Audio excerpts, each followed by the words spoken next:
Merhaba arkadaşlar, kanalıma hoş geldiniz. Bu videomda sizlere görmüş olduğunuz bu güzel çalışmanın, motif çalışmasının nasıl yapıldığını anlatmak ve paylaşmak istiyorum. Umarım sever ve beğenirsiniz. Battaniyelerden hırkalara varana kadar dilediğiniz her türlü örgüde rahatlıkla kullanabileceğiniz bir model olduğunu düşünüyorum arkadaşlarım. Böyle 3 boyutlu bir görünüme sahip, yaprak yaprak çiçek gibi. Gelin hep birlikte yapalım arkadaşlar.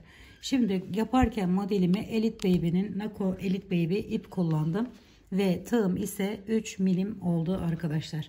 Öncelikle şu şekilde bir halka yapıyorum ve içerisinden geçirdim. Buraya 3 tane zincir çekiyorum arkadaşlarım.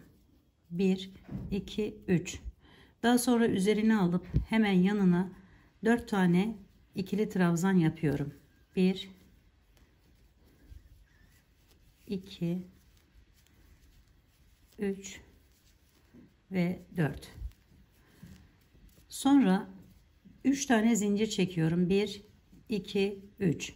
Geri çeviriyorum bu şekilde ve üzerine alıp hemen yanına 4 tane ikili trabzan yapıyorum. 1 2 3. Bakın tam buralardan giriş yapıyoruz ve 4.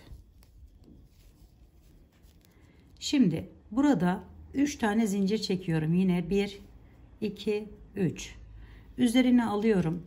Yapmış olduğum bunu bakın bu şekilde duruyor. Hemen bu şekilde çeviriyorum ve bu yuvaya giriyorum. Halkamın içerisine giriş yaptım. Hemen buraya 4 tane ikili trabzan yapıyorum. 2 3 ve 4. Sonra 3 tane zincir çekiyorum. Çevirdim. 4 tane ikili trabzan yapıyorum yanına.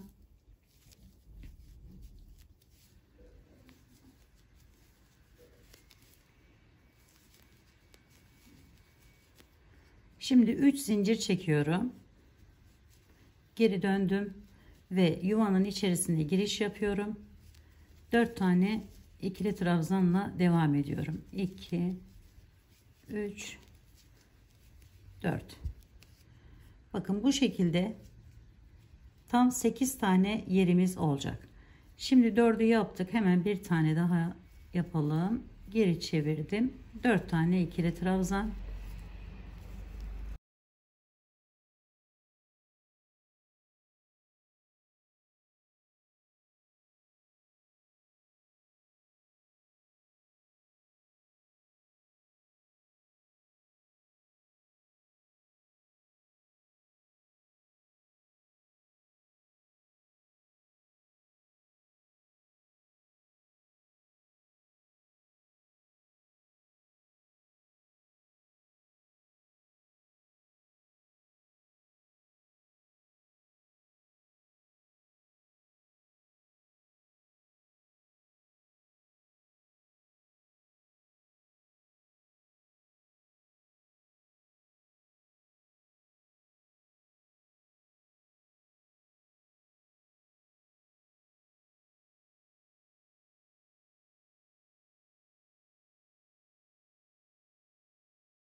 Sonuncuyu yaptım gördüğünüz gibi. Şimdi buradan geliyorum.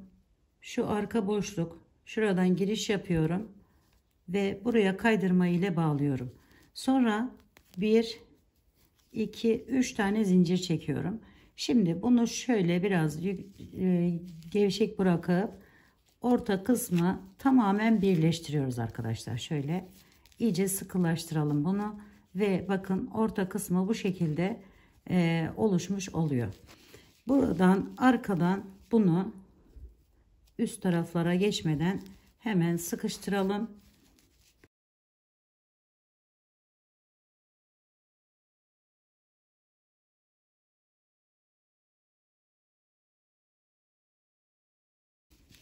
Bakın ilk göbek kısmını tamamlamış olduk. Hemen ipime takıyorum Ve birinciyi yaptım. Yanına bu boşluğa 4 tane daha ikili trabzan yapıyorum. 2, 3 ve 4. Şimdi yine aynı şekilde 1, 2, 3 tane zincir çektim. Geri çeviriyorum. Yine 4 tane ikili trabzan yapıyorum.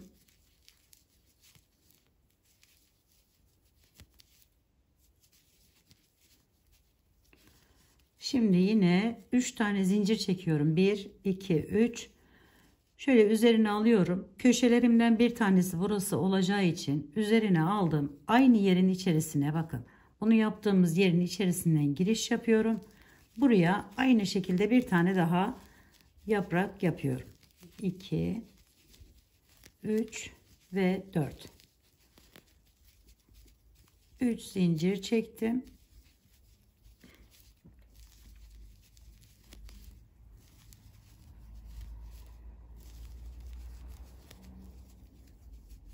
Şimdi yine 3 zincir çekiyoruz. Bu birinci köşemizi oluşturmuş olduk. Hemen bakın yanındaki bu boşluğa giriş yapıyorum. Buraya bir tane yapıyorum arkadaşlar. 2, 3, 4. 1, 2, 3 zincir.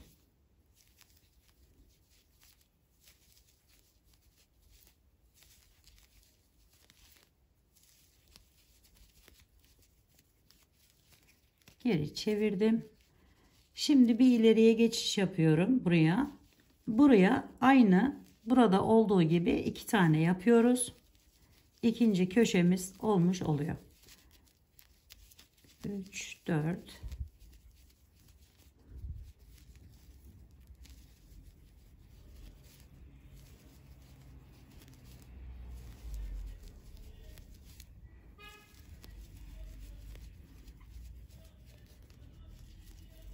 Bakın aynı yerin içerisine giriş yapıyorum. İkinci köşeyi de buraya yapıyorum arkadaşlar.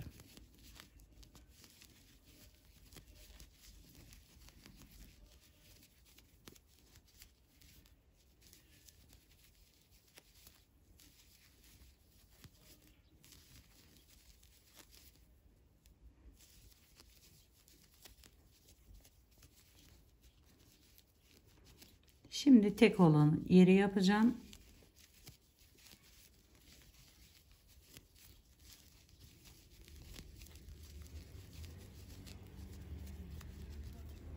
Çeviriyorum ve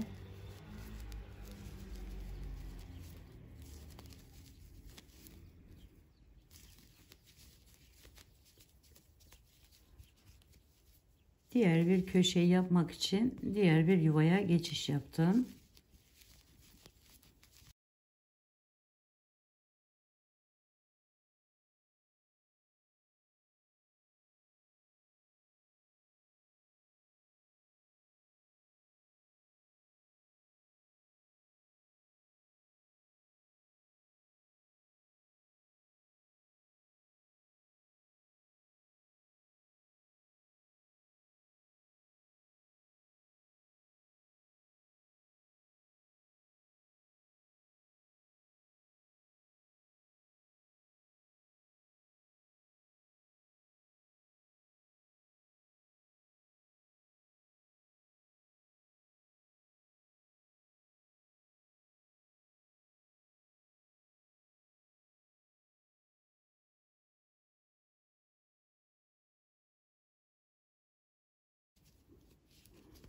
Ve bakın 4 köşeyi de tamamladık. Şimdi aradaki bir tane o tek olan yeri de yapalım.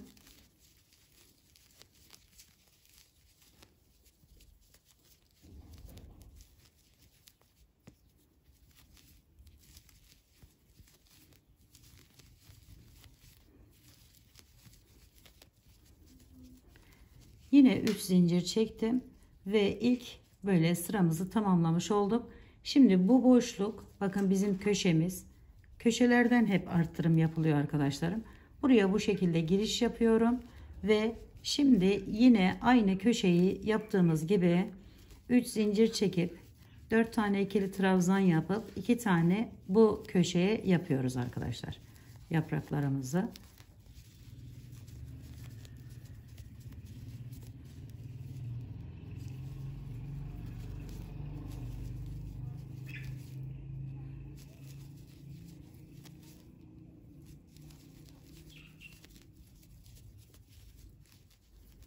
aynı yerin içerisine arkadaşlarım. Buradan artış sağlanıyor.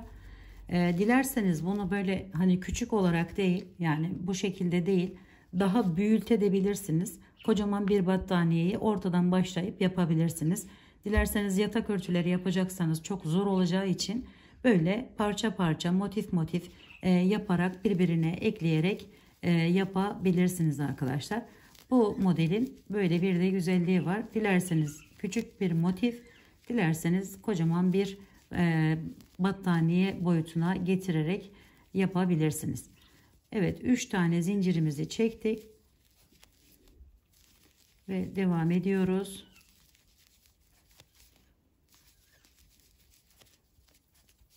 Şimdi burada az önce araya bir tane yapmıştık. Burada 2 tane yapacağım. Diğer köşeye geçeceğim.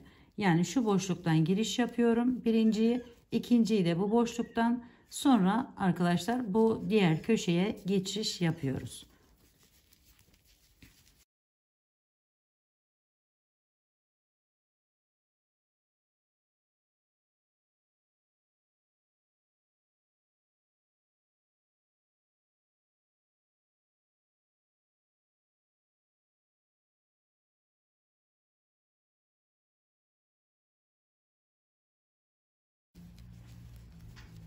Şimdi bakın, bir diğer köşeye geçiyorum burada.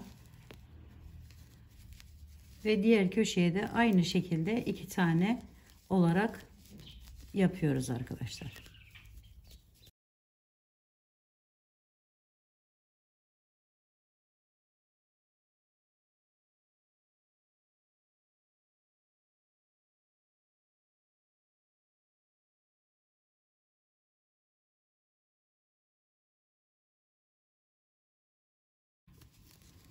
Şimdi tek olan yerleri yapacağım ve bu şekilde burayı çevirelim hemen. Bir şey daha söylemek istiyorum. Eğer böyle küçük, daha küçük olmasını isterseniz bu son yaptığımız ikili sırayı yapmaya da bilirsiniz. Ayrıca az önce de söylemiştim, daha da büyütmek isterseniz daha büyük parçalarda yapabilirsiniz arkadaşlar. Bir de ortasını ayrı, yapraklarını farklı renklerde kullanarak hani böyle renklendirebilirsiniz. Benim gibi batik bir ip kullanıyorsanız zaten böyle bir şeye gerek yok arkadaşlar. Şimdi devam ediyorum. Buradan bu köşeden giriş yapıyorum tekrardan. Şöyle. Yine 3 tane zincir çekiyorum. 2, 3 ve hemen yanına, yani şu kısımları yapacağız arkadaşlar. 4 tane buraya önce ikili trabzan yapıyorum. 1 2 3. Pardon, 3 tane yapıyorum. Bir tanesi bu kenardaki yerimiz olacak arkadaşlar. Araya 2 zincir çektim. Üzerine aldım. Aynı boşluğun içerisine 4 tane daha ikili trabzan yapıyorum. 1 2 3 ve 4. Daha sonra bir tane zincir çekiyorum. Üzerine alıp bakın şu boşluğa giriş yapıyorum. Yaprak yapacağım yere, boşluğa. Buraya 4 tane ikili trabzan yapıyorum arkadaşlar. 3 ve 4. Bir tane zincir çektim. Artık kenar bitiriyoruz bu motifimizi. Bu şekilde birbirine eklemesi daha kolay olsun diye böyle düz bir yer yapmış oluyoruz. Bir tane zincir çektim. Üçüncü boşluğa gidiyorum.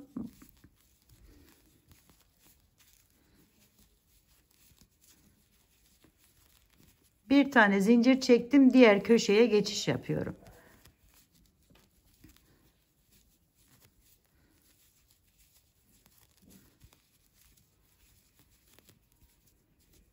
Arada 2 zincir, 4 tane daha ikili trabzan yapıyorum. Şimdi arkadaşlarım, burada diğer parça ile birleştirmesinden de birazcık bahsetmek istiyorum size. Buraya geldim. Hemen diğer parçamı alıyorum. Bakın şu birinciyi yapmıştım. Hemen boşluktan giriş yapıyorum. Ve aşağıya inip yine 4 tane birinciyi yaptık. 2 3 4. Bir zincir çektik. Bunun da bu aradaki boşluktan, bakın tam buradan giriş yapıyorum. Bu şekilde kaydırma ile bağlıyorum. Sonra üzerine alıp diğer boşluğa geçip, bakın şu boşluğa geçip buraya 4 tane ikili trabzanımızı yapıyoruz. 2, 3 ve 4. Şimdi bir zincir çektim, tekrar diğer boşluğa geçiyorum. Kaydırma ile bağlayıp diğer dörtlü olan 4 tane olan ikili trabzanıma devam ediyorum.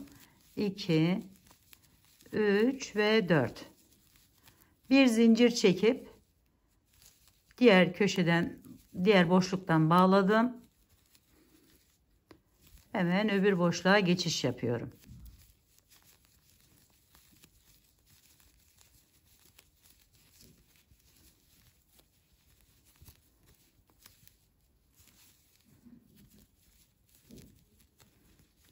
Şimdi köşeye geldim. Köşede yine 4 tane aynı şekilde yer yapıyorum. 1, 2, 3.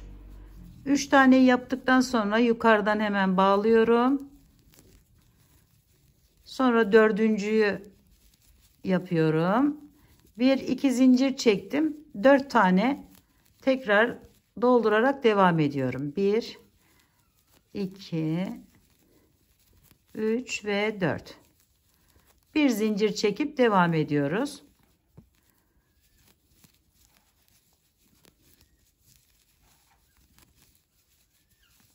Evet arkadaşlarım, görmüş olduğunuz gibi diğer kenarlarını da çevirdim ve böylelikle motifimiz tamamlanmış oldu. Şöyle size değişik açılardan göstermek istiyorum. Evet, bu videomda da size bu güzelliğin yapımını anlatmak, paylaşmak istedim. Umarım sevmiş ve beğenmişsinizdir. Yapacak olan herkese şimdiden kolaylıklar diliyorum. Bir dahaki videomda görüşmek üzere. Hoşça kalın, sağlıkla kalın. Allah'a emanet olun arkadaşlar.